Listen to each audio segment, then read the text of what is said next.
Domitian was born in Rome on October 24th, in the year 51. His full name was Titus Flavius Domitianus.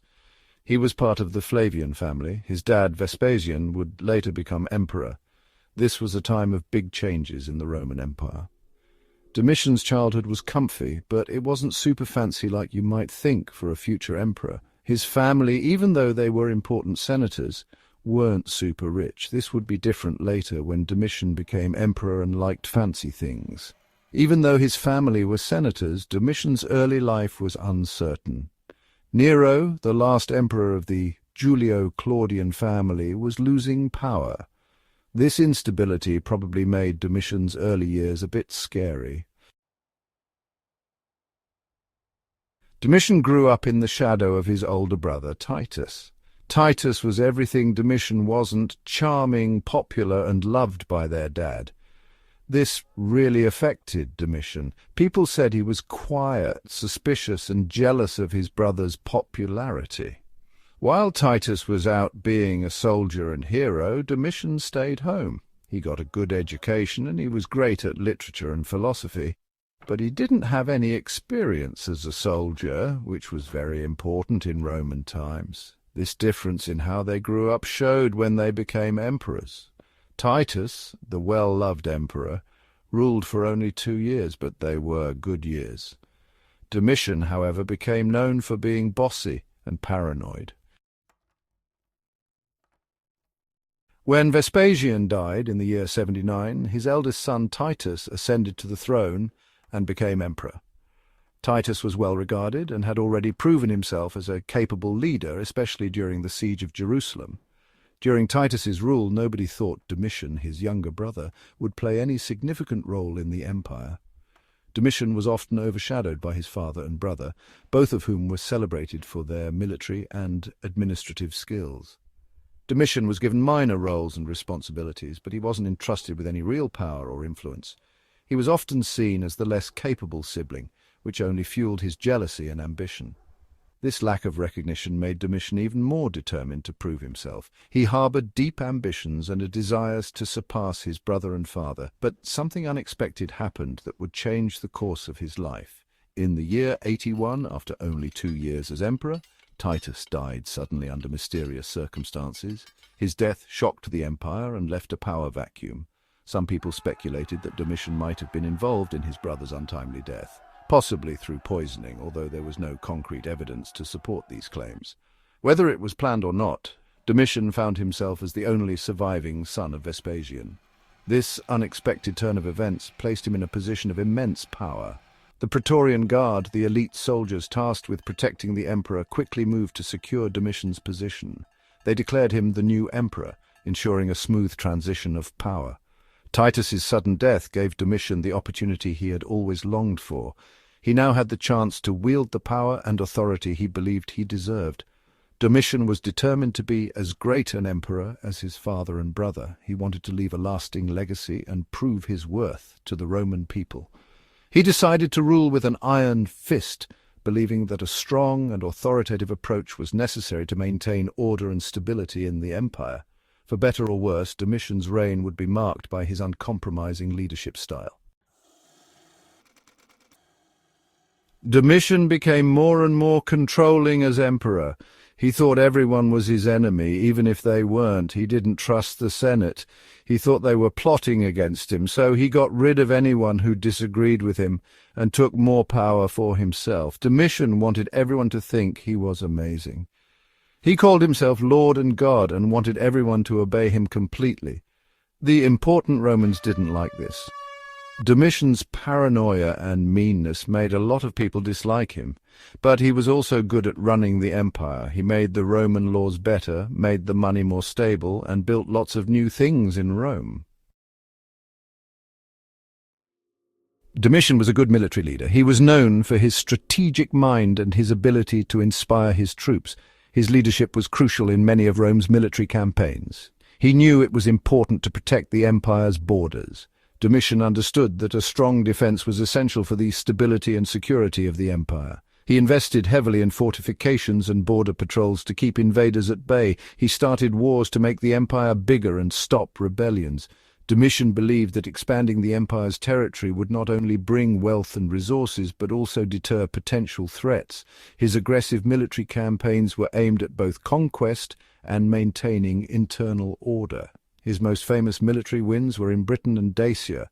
These victories were celebrated throughout the empire and solidified his reputation as a formidable leader.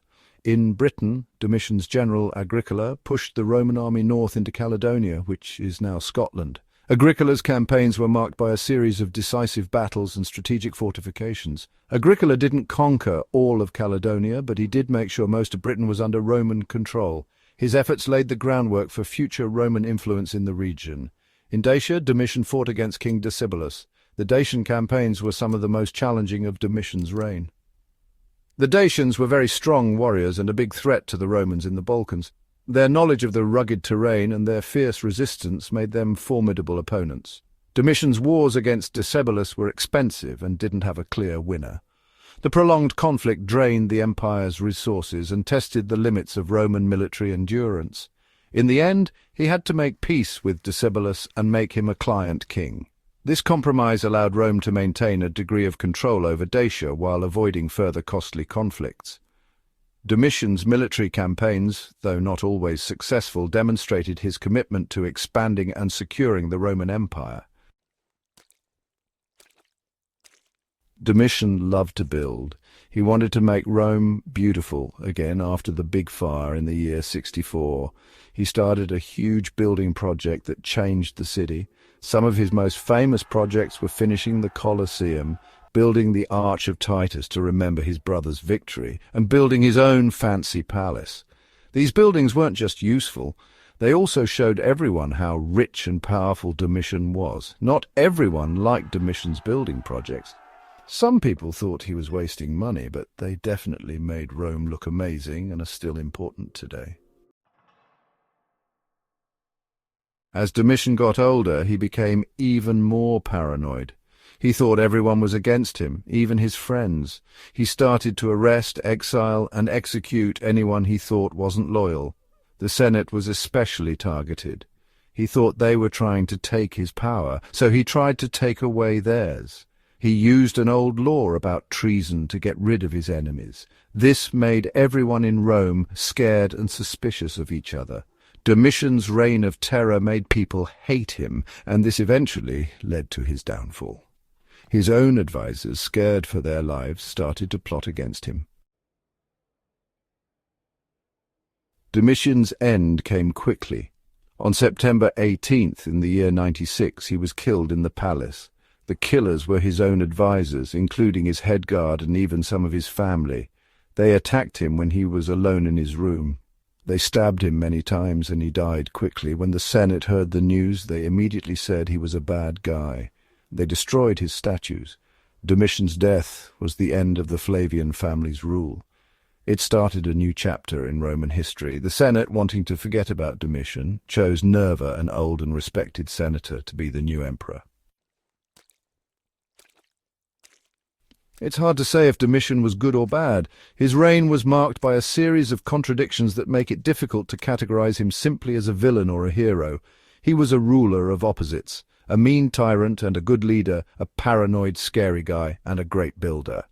Domitian's personality was complex, and his actions reflected this duality. He could be ruthless and unforgiving, yet he also had a vision for Rome that included significant improvements and advancements. He definitely changed the Roman Empire.